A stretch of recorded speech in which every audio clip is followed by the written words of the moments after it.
الشيطان الرجيم بسم الله الرحمن الرحيم الحمد لله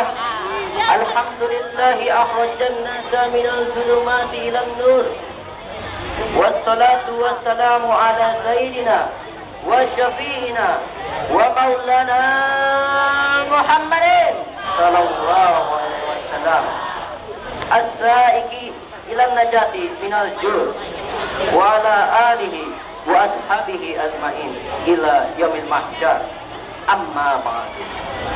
Yang saya hormati para jajaran guru, beserta rekan dan teman yang saya hormati dan yang Allah muliakan. Puji beserta syukur marilah kita panjatkan kehadirat Allah Subhanahu wa taala. Karena berkat rahmat, taufik serta hidayahnya lah kita bisa berkumpul di tempat ini tanpa ada halangan apapun. Salawat beserta salam semoga senantiasa tercurahkan kepada junjungan Nabi besar Muhammad sallallahu alaihi wasallam yang telah mengeluarkan kita dari gelap gulita kebodohan dan kekafiran menuju cahaya terang kebenaran dan keselamatan melalui agama yang dibawanya, yaitu agama Islam. Baiklah, saudara hadirin yang dimuliakan oleh Allah, sungguh merupakan kebahagiaan buat kita sebagai umat yang memeluk agama Islam serta meyakini kebenaran dan kehebatannya. Karena dari sekian banyak agama di dunia ini, tetapi hanya Islamlah satu yang akan diterima di sisi Allah Subhanahu wa taala. Sebab Islam merupakan agama yang sempurna, Islam merupakan agama yang agung, dan Islam merupakan agama rahmatan lil alamin. Ketetapan hukumnya mutlak dan tidak bisa diganggu-gugat. Karena berpatokan kepada sebuah kitab yang bukan karangan dan hasil rekayasa manusia, tetapi langsung diproduksi oleh Allah Subhanahu wa taala, yaitu Al-Qur'an. Maka itulah saudara, saya ingin mengangkat sebuah judul materi pembicaraan, yaitu indahnya Islam. Islam itu indah. Islam itu Islam saudara agama satu-satunya yang diakui oleh Allah Subhanahu wa taala. Dalilnya tersirat dalam surat Ali Imran ayat 19. Inna dina indallahil Islam. Sesungguhnya agama yang diterima oleh Allah hanyalah agama Islam. Kemudian Allah memberikan spekulasi saudara tentang kehebatan Islam, sebagaimana tersirat dalam surat Ali Imran ayat 85. A'udzubillahi minasyaitonir rajim. Bismillahirrahmanirrahim.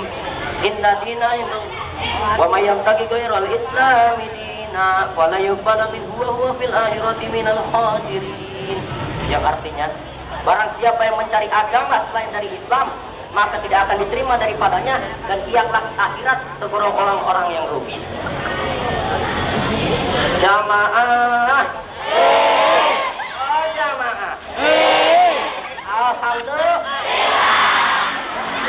Jadi itulah saudara, umat yang memilih agama selain daripada agama Islam, maka agama itu bukan sekedar ditolak oleh Allah, tetapi ia juga nanti di akhirat kelak akan menjadi orang-orang yang amat rugi. Nauzubillahi min. Kemudian berbicara tentang keindahan Islam, baik dalam pendekatan hukum, berpolitik, kebudayaan, kebangsaan, bahkan sekalipun tentang keduniaan, semuanya itu sudah diatur oleh Islam dengan rapi, kokoh, dan kuat. Satu kali Islam menetapkan satu keputusan, maka tidak akan ada perubahan dengan pergeseran zaman. Islam tegas dalam menetapkan hukum, tidak bisa diutak-atik atau diperjualbelikan, sebab hukumnya adil merata pada semua pihak. Islam saudara menetapkan hukum itu tidak pandang bulu, sebab kalau hukumnya itu sudah pandang bulu, mungkin para pejabat atau tenyong alias bonce yang selalu dapat untung rugi. Betul?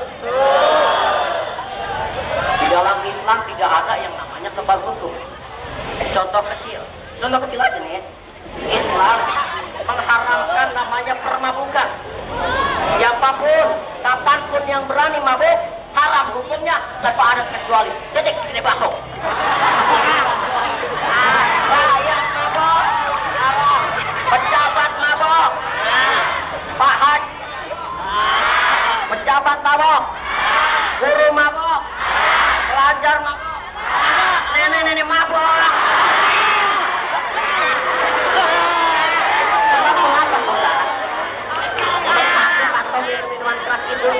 dapat merusak moral, dapat merusak akal dan pikiran kita. Sehingga mungkinnya pada akhir-akhir ini terjadi banyaknya tawuran di mana-mana antar pelajar. Itu karena efek dari minum-minuman keras. Lagi pula saudara, orang yang meminum minuman keras walaupun hanya satu tengguk saja, maka sholatnya tidak akan diterima 40 hari 40 malam. Dan jasadnya itu bagaikan bangkai orang jahiliyah dan tidak akan masuk surganya Allah Subhanahu wa taala. Nauzubillahi min. Namun saudara, begitu lain, begitu beda dengan hukum di negeri kita tercinta ini. Sebab hukumnya itu pandang bulu, hukumnya tergantung kepada uang. Orang duit dijepit, banyak duit bersuit, paling kecil babak belur, paling gede malah bujur. Benar apa betul? Pepatah siapa? Pelajaran dari mana? Dan hukum model apa ini, Bung? Rakyat jelata yang kamu rupai. Begitu ya, nenek-nenek, peot, kirut, kisuk. Nolong 5.000 ribu, di penjara 5 tahun. Sedangkan saudara, mereka para senyum-senyum berdasi, mencuri uang negara sampai miliaran, triliunan, bahkan sampai perutnya beruncis karena memakan uang haram, hanya dihukum 2 bulan penjara saja dan diberikan fasilitas mewah bagaikan hotel berbintang 100 kalau ada. Kalau hukum teman-teman udah pandang dulu seperti ini, pangkat, jabatan dan jasa, maka jelas pelecehan terhadap hukum akan semakin merajalela. Buktinya korupsi diperkuat, tapi KPK diperkuat, tapi korupsi malah meningkat, betul? Lalu nih, razia digalakkan, tapi jatai, minum-minuman keras dan narkoba masih banyak yang bersiaran dan beredar di mana-mana, betul? Sebab meja hukumnya itu bisa dibeli dengan uang dan uang saja. Hadirin oh hadirin. Kemudian berbicara tentang bidang Islam, baik dalam ketegasan hukum, berpolitik, kebudayaan, kebangsaan, bahkan sekalipun tentang keduniaan, semuanya itu. Kita kembali kepada Al-Quran surat Al-Hujurat ayat 13. A'udzubillahi minasyaitonir rajim. Bismillahirrahmanirrahim. Ya ayyuhan nasu inna khalaqnakum min dzakari wa untha wa ja'alnakum shu'uban wa qabaila lita'arafu. Inna akramakum 'indallahi atqakum. Innallaha 'alimun khabir. Yang artinya wahai sekalian manusia, sesungguhnya kami telah menciptakan kamu dari kaum laki-laki dan perempuan, dan kami jadikan kamu berbangsa-bangsa dan bersuku-suku agar kamu saling mengenal. Sesungguhnya yang paling mulia di antara kamu di Allah ialah orang-orang yang paling bertakwa.